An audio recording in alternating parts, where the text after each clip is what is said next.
তোমাদের কার কার এরকম টাকা ছিঁড়ে গেছে আর সেগুলো অচল হয়ে গেছে? তো অচল আর হবে না, ছোট্ট একটা টিপসের সাহায্যে এরকম পরিস্থিতিতে পড়তে হয় আর এরকমভাবে আমরা টাকাটা জোড়া লাগিয়ে নেবো। তো এরকমই সব ছোট টিপস নিয়ে আজকের ভিডিও।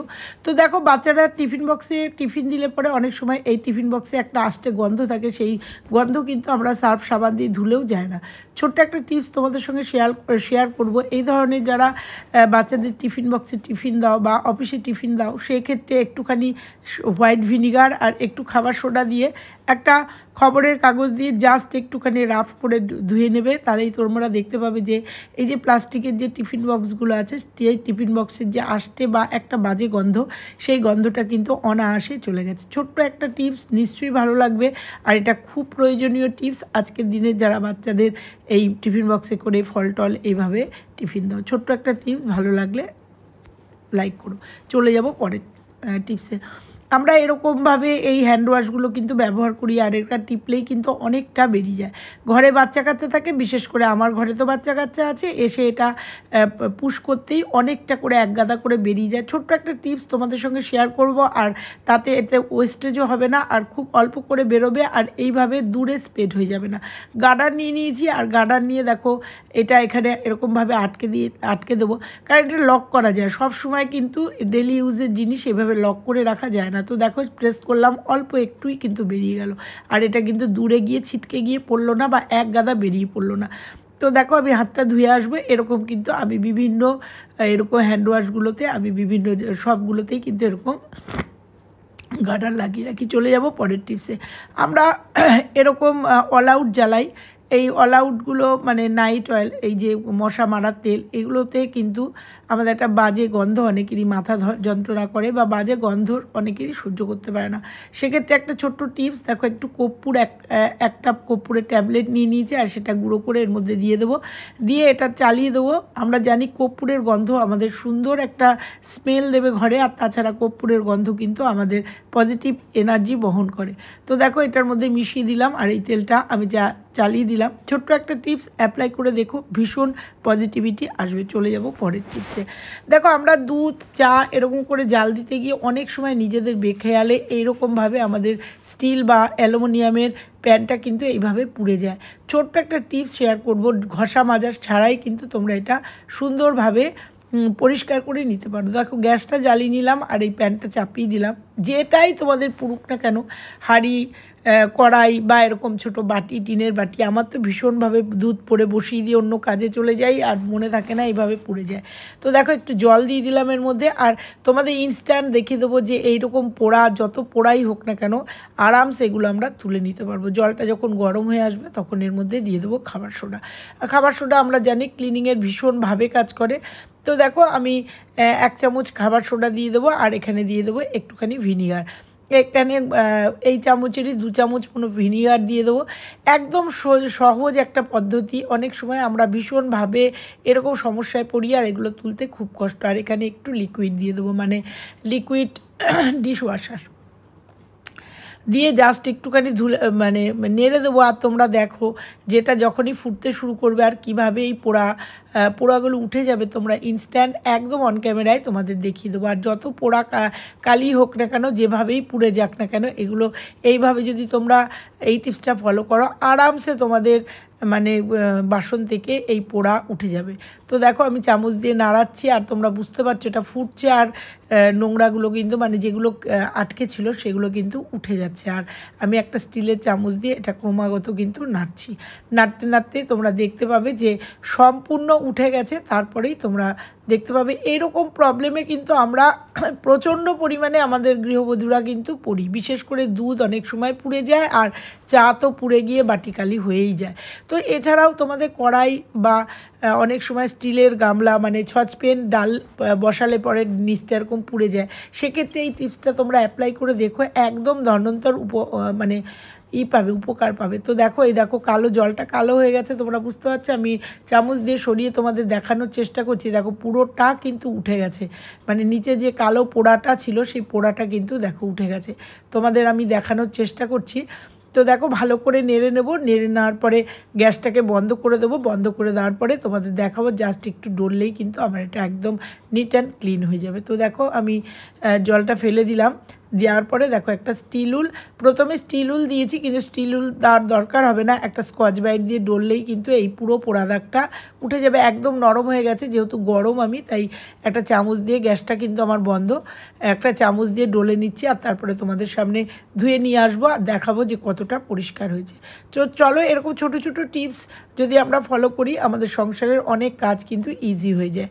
ছোট্ট একটা টিপস কেমন লাগলো অবশ্যই কিন্তু ভালো লাগলে একটা লাইক করে চলে যাব পরের টিপসে। আমাদের এরকম ক্যারি ব্যাগ কিন্তু আকসার বাড়িতে আসে, আর এই ক্যারি ব্যাগগুলো এক জায়গায় রাখলে এরকম কুচকে থাকে, আর এই ক্যারি ব্যাগগুলো কিন্তু আমাদের ভীষণ প্রয়োজনীয় জিনিস, কারণ ফল সবজি ফুল এই ক্যারি ব্যাগগুলোতে আসে। আর এই ক্যারি ব্যাগগুলোকে আমরা কিভাবে রাখবো, কারণ এই ক্যারি ব্যাগগুলো বাড়ির এখানে সেখানে যত্র উড়ে বেড়ায়, দেখতে খুব বাজে লাগে, বাড়িঘর নোংরা করে, বা প্রয়োজনের সময় আর আমরা হাতের কাছে পাই না। তো দেখো এই ক্যারি ব্যাগগুলো খুব সুন্দরভাবে আমরা একটা সুন্দরভাবে এই ক্যারি ব্যাগ রাখার অনেক টিপস আমার ভিডিওতে আছে, তোমাদের আর একটা টিপস শেয়ার করছি। দেখো প্রথমে ক্যারি ব্যাগগুলোকে আমি পাট করে নিলাম, যতগুলো আমার হাতের কাছে আছে তো ছোট বড় সব কটাকে আমি পাট করে নিলাম। তারপর একটা ছোট্ট টিপস তোমাদের অ্যাপ্লাই করব, যাতে ক্যারি ব্যাগগুলোও ভালো থাকে এবং যখন প্রয়োজন আমাদের তখনই আমরা হাতের সামনে পেয়ে যাই। তো দেখো প্রত্যেকটা ক্যারি ব্যাগ এরকম পাট করে নিয়ে নিলাম, বুঝতেই পারছো কুচকে রয়েছে সব। এইবার পাট করে নিলে এগুলো কিন্তু সমান হয়ে যাবে। আর নিয়ে নেবো একটা বড় সেফটি পিন। আর দেখো খেয়াল করবে ক্যারি ব্যাগের যে বাইরে, আমি ক্যারি ব্যাগের মধ্যে কিন্তু সেফটি পিনটা পড়টাচ্ছি না, একদম আউটসাইডে যেখানে জয়েন্টের বাইরে, জোড়ার বাইরে কিন্তু আমি প্রত্যেকটা ক্যারি ব্যাগ এরকম করে সেফটি পিন দিয়ে এরকম করে গেঁথে রাখছি। একটা বড় সেফটি পিন নিতে হবে, মনে রাখতে হবে ছোটো সেফটি পিন নিলে অল্প আটবে। তো যত ক্যারি ব্যাগ আছে সব ক্যারি ব্যাগ কিন্তু আমার এই সেফটি পিনের মধ্যে ঢুকে যাবে, এবং এটা কিন্তু আমরা ঘরের একটু মানে যেখানে দেখা যায় না দরজার পেছনে হুকের মধ্যে ঝুলিয়ে রাখলে কিন্তু অনায়াসে আমরা যখন প্রয়োজন তখন কিন্তু পাবো, আর ক্যারি ব্যাগগুলো কিন্তু ফুটো হচ্ছে না, তোমরা বুঝতে পারছো। তো দেখো আমি কি সেফটি পিনে আটকে নিয়ে আমি একটা চুড়ির সাথে সেফটি পিনটা আটকে নিলাম। তোমরা এই সেফটি পিন শুদ্ধই কোনো পিনে আটকে দিতে পারো। তো দেখো আমার এখানে একটা হুক করা আছে মানে কোনো কৌটোর মুখ দিয়ে। তো দেখো এটাকে এনে ঝুলিয়ে দিলাম। তো এই জায়গাটা দেখতে বাজে লাগছে তাই আমি এটাকে সরিয়ে নিয়ে যাব। তোমরা এটা চোখের আড়ালে দরজার কোণায় বা এই ধরনের হ্যাঙ্গার থাকলে হ্যাঙ্গারে ঝুলিয়ে রাখতে পারো এবং প্রয়োজন মতো তোমরা ব্যবহার করতে পারো। এই রকম ছোট ছোট টিপস ফলো করলে আমাদের সংসারের জিনিস যেমন গুছানো থাকবে এবং প্রয়োজনে কিন্তু আমরা সব হাতের কাছে পেয়ে যাব। তো দেখো প্রয়োজনে আমরা এরকম সেফটি পিন থেকে এই ক্যারি ব্যাগগুলোকে খুলে নিয়ে ব্যবহার করতে পারবো এবং আবার রেখে দিতে পারবো। ছোট্ট একটা টিপস ভালো লাগলে অবশ্যই একটা লাইক করে দিয়ে চলে যাবো পরের টিপসে। এরকম ছোটো বোতলগুলোতে আমরা কোল্ড ড্রিঙ্কস খাই, থামস আপের বোতলটার ইটা উঠে গেছে স্টিকারটা, এই বোতলটা নিয়ে নিয়েছি। আর বোতলটা এখানটা দিয়ে দেখতে পাচ্ছ, যেটা আঙুল দিয়ে দেখালাম, আমি চাকু গরম করে এই জায়গাটা একটু হোল করে নিয়েছি। তো দেখো এরকম স্কোয়ার করে চাকু দিয়ে কেটে নিয়েছি। আর কেটে নেওয়ার পরে এই বোতলটা দিয়ে আমি কি করব, করে নেবো দারুণ একটা প্রয়োজনীয় জিনিস। আমরা শ্যাম্পু ব্যবহার করি, এই পাতার শ্যাম্পু যখন ব্যবহার করি তখন এই পাতার শ্যাম্পুটা আমাদের বাথরুমে রাখতে খুব অসুবিধা হয়। তো এরকম করে নিয়ে এরকম দেখো ভাঁজ করে, এখানে আমি অল্প কটা দেখালাম, তোমরা এখানে 1 ডজনের উপরে এরকম পাতা এরকম করে এইভাবে ঢুকিয়ে দিতে পারো। আমি এইভাবেই বাথরুমে রেখে দিই। দেখো এরকম করে ঝুলিয়ে দিতে পারো। দিয়ে দেখো কোটোর মুখটা আমার এখানে একটা গার্ডার হাতের কাছে ছিল, গার্ডারটা লাগিয়ে দিলাম। তোমরা চাইলে যে কোনো দড়ি, সুন্দর কোনো দড়ি বা কর্ড এখানে বেঁধে নিতে পারো। মোট কথা একটা সুতো বেঁধে নেবে। বেঁধে নিয়ে দেখো এবার এটা কি করবে, কত সুন্দরভাবে আমরা শ্যাম্পুটাকে ব্যবহার করতে পারবো। চলে এসেছি বাথরুমে, আর তোমরা দেখেছো পাতাগুলো আমি একটা ক্যারি ব্যাগে রাখি, তোমরা আমার আগের ভিডিওতে দেখেছো, এগুলোও কিন্তু ফেলে দিই না। তো দেখো বোতলটা ঝুলিয়ে দিলাম ওই হুকের মধ্যে, এবার ব্যবহার করব। কেমন লাগলো টিপসটা অবশ্যই জানিয়ে। চলে যাব আমার লাস্ট টিপসে। আমাদের এরকম 50 টাকা 100 টাকা এমনকি 500 টাকার নোটও অনেক সময় এরকম ছেঁড়া থাকে এবং সেই নোটগুলো আমরা চালাতে পারি না। ব্যাগের ঘষাতেই হোক, নোট পুরনো হয়ে গেলেই আমাদের এইভাবে ছিঁড়ে যায়, মানে ভাজে কেটে যায়। তো দেখো তখন এই নোটটা চালাতে খুব অসুবিধা হয়, কারণ সব সময় কিন্তু আমরা এটা ব্যাংকে নিয়ে যেতে পারি না। আর সেলোটেপ দিলেও কিন্তু দেখা যায় অনেকেই কিন্তু নেয় না, আর যে কোনো আঠা দিয়ে লাগালেও কিন্তু এটা ওখান থেকে ফেটে যায়। তো নিয়ে নিয়েছি একটা মোমবাতি, তোমরা দেখো ধরিয়ে নিয়েছি। আর মোমবাতির থেকে 2-3 ড্রপ ওই মানে যে জায়গাটা ফেটে গেছে সেই জায়গাটায় জাস্ট দিয়ে দেবো। দিলেই তোমরা বুঝতে পারবে যে একদম কিন্তু আটকে যাবে, আর বাইরে থেকে বোঝার কোনো উপায়ই থাকবে না যে ওখানে মোম দিয়ে আমার আটকানো। ছোট্ট একটা টিপস কিন্তু কিন্তু প্রচণ্ড উপকারী একটা টিপস তোমাদের সঙ্গে আজকে শেয়ার করলাম, এবং এইভাবেই আমি কিন্তু এই টাকাগুলো যখনই আমার এরকম ছিঁড়ে যায়, কারণ এখন 10 টাকা 20 টাকার নোট ভীষণভাবে ছিঁড়ে যাচ্ছে, তো সব নোট তো আর বাতিল করা সম্ভব না। এইভাবে যদি জোড়া লাগিয়ে আমরা রেখে দিই তাহলে অনায়াসে কিন্তু এটা জোড়াও লেগে যাবে এবং এটা চলেও যাবে। সেলোটেপেরও দরকার নেই, কোনো আঠার দরকার নেই, একটু মোমের সাহায্যে আটকে দিতে পারবো।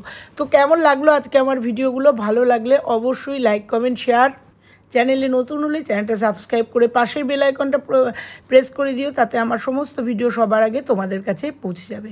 আবার ফিরছি অন্য কোনো ভিডিওর সঙ্গে, তার আগে বলে যাই আমার কোন ভিডিওটা কোন টিপসটা সবথেকে তোমাদের কাছে ভালো মনে হয়েছে, উপকারী মনে হয়েছে, অবশ্যই কমেন্ট বক্সে কিন্তু জানিয়ে যাও। তো চলো আজকের মতো বিদায় নেবো, আবার ফিরছি অন্য কোনো টিপসের ভিডিওর সঙ্গে। ততক্ষণের জন্য সবাই ভালো থেকো, সুস্থ থেকো, আর আমার এই টিপসের ভিডিওগুলো তোমরা দেখতে থেকো আর নিজেদের মধ্যে শেয়ার করতে থাকো। তো চলো আজকের মতো টাটা।